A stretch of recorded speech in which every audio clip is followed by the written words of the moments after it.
Hello and welcome to Theme Park Information. In today's show we've got a new video idea for you, and that is Cedar Point Plan of Attack, and that doesn't mean how to invade Cedar Point, it's what rides to ride in what order.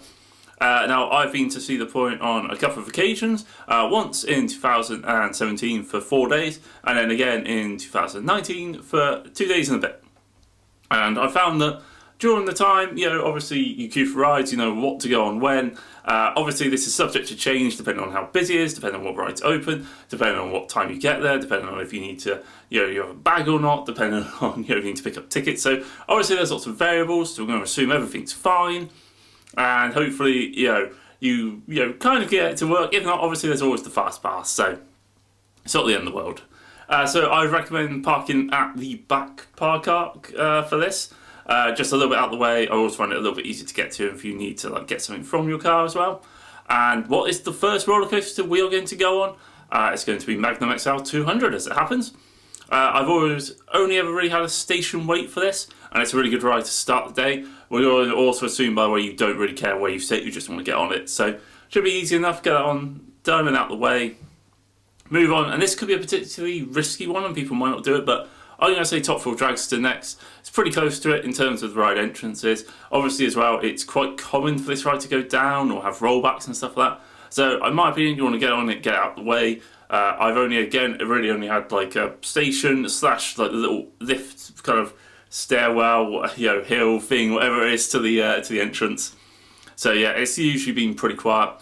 And then probably not going to be the most popular option, but Corkscrew, just get out of the way and done.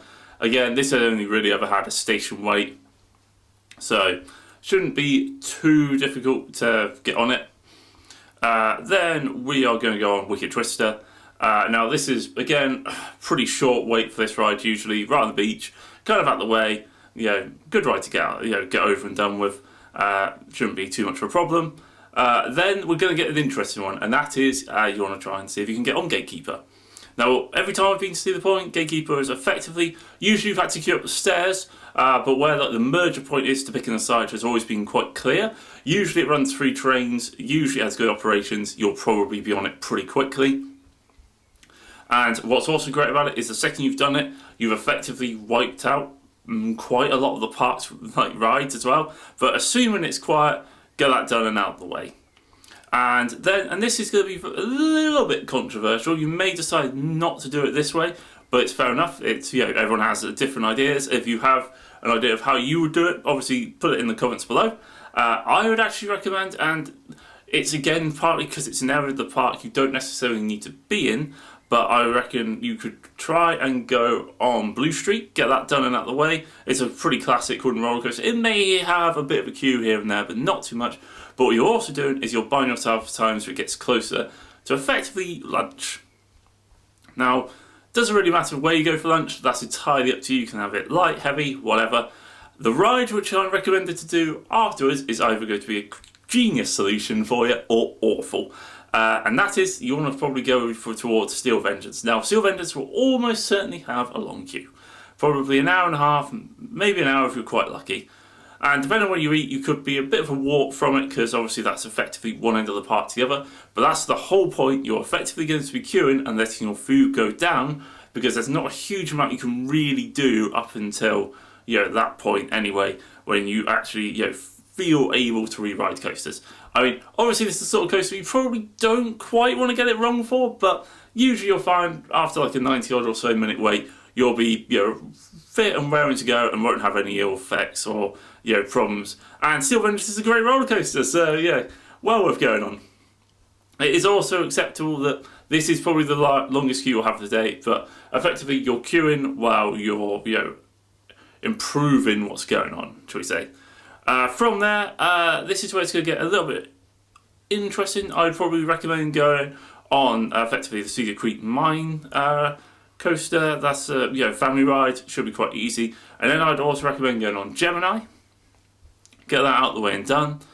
And then you're probably just going to loop round towards where Iron Dragon is and also Rougarou is. Again, most of these rides, they might have like a 20-minute queue, but it won't be too bad.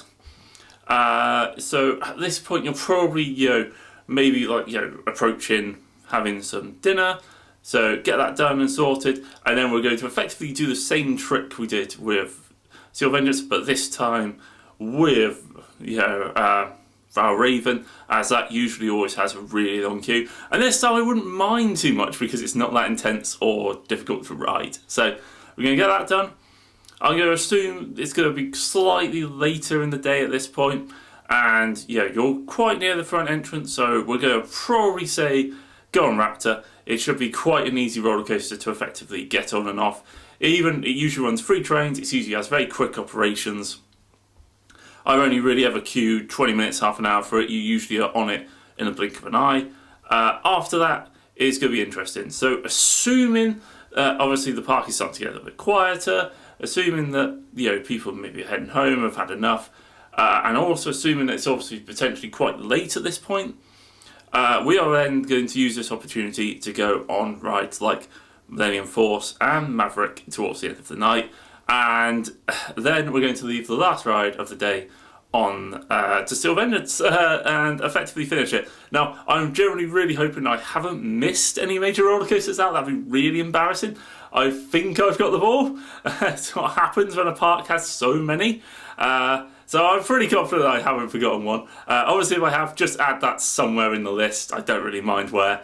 And please forgive me, there are obviously loads of them. So anyway, I hope you've enjoyed this new side of the video. Obviously, feel free to like, comment and subscribe for more content. And I'll catch you guys on the next one.